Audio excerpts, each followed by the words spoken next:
Как же мы с тобою близки, любимая, очень близки. Я ощущаю тепло твоей женственности. Я умиляюсь всеми твоими подобранными фразами, которые когда-либо слышал от тебя. По моему глубочайшему убеждению, даже по речи можно в точности определить характер любой девушки. И когда я читаю твой язык самовыражения, то вижу, насколько прекрасна твоя душа, сколько в тебе милых качеств, которые так нравятся мне. Умоляю тебя, храни и дорожи этими красивыми гранями, драгоценнее которых ничего не было в моих руках. Ты милая до исступления в каждой запятой, в каждой заглавной букве. Я вижу твою эмоциональную вовлеченность и девичью вспыльчивость. Я никогда не мог предположить, что полюблю столь уникальную девушку, такую далекую и близкую одновременно. Ты создана для моих рук, для моих губ, для моей великой души. С тобою я раскрываюсь сильнее, чем если бы у меня не было тебя. Я возрастаю с тобою в глубине чувств, и тем сильнее ценю тебя, мою единственную учительницу любви. Как дети нуждаются в объятиях своих родителей, так и я преисполняюсь желанием поскорее обнять тебя при встрече, которая, я верю, несомненно состоится. Ах, сколько нежности ты примешь от прикосновения ко мне. Кто-то называет это аурой, кто-то энергетикой, а я зову это состояние любовью. И она имеет духовную плотность, проникающую сквозь меня и тебя. Ты ощущаешь эту нежность даже на расстоянии по моим письмам.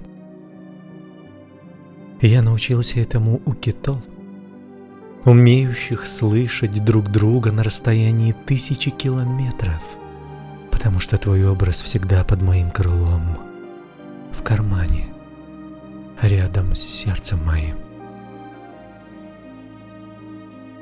Разреши мне, когда ты станешь моей супругой, каждый грядущий день целовать тебя в самое сердце твое. Это самое лучшее место для прикосновения губ. И пред моим взором откроются тайны твои, столь дорогие и родимые мне. Я не могу удержаться от доброй улыбки, стоит мне вспомнить о тебе средь белого дня. Любое мероприятие, на котором мне суждено в этот момент быть, становится столь торжественным и мелодичным, что любую скучную лекцию или доклад я запросто восприму, словно предо мной сейчас выступает оркестр во главе с именитым дирижером. Ты сумела меня вводить в особенное состояние духа, где я до крайней обескураженности понимаю, как легко жить, любя тебя. Рассуждая подобным образом, я придаю тебе особенную ценность. Да что там подолгу рассуждать, я всегда знал, что ты – это лучшее лекарство от любой депрессии.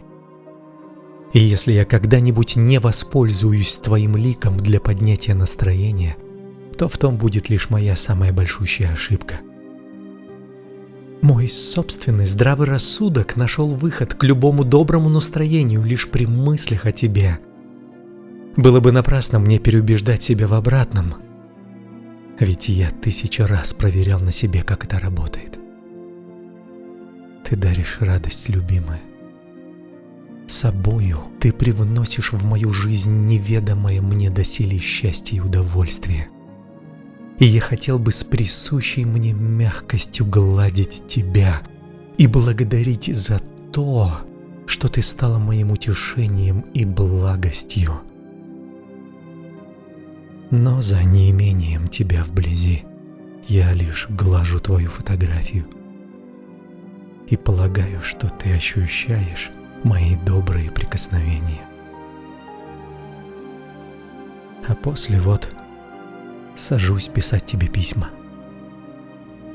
Нескончаемые, добрые и счастливые письма, в которых я могу лишь расписываться в том, как неизменны во мне чувства привязанности к тебе одной. Спасибо тебе за то, что ты есть. Хотя разреши мне на сей раз сказать чуть иначе. Спасибо, любимая, что мир моей мужской души преисполнился твоей красотой.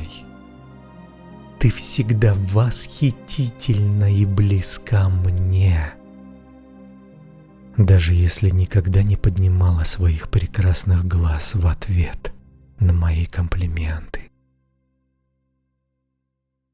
Как сильно я хочу сейчас бережно обнять тебя.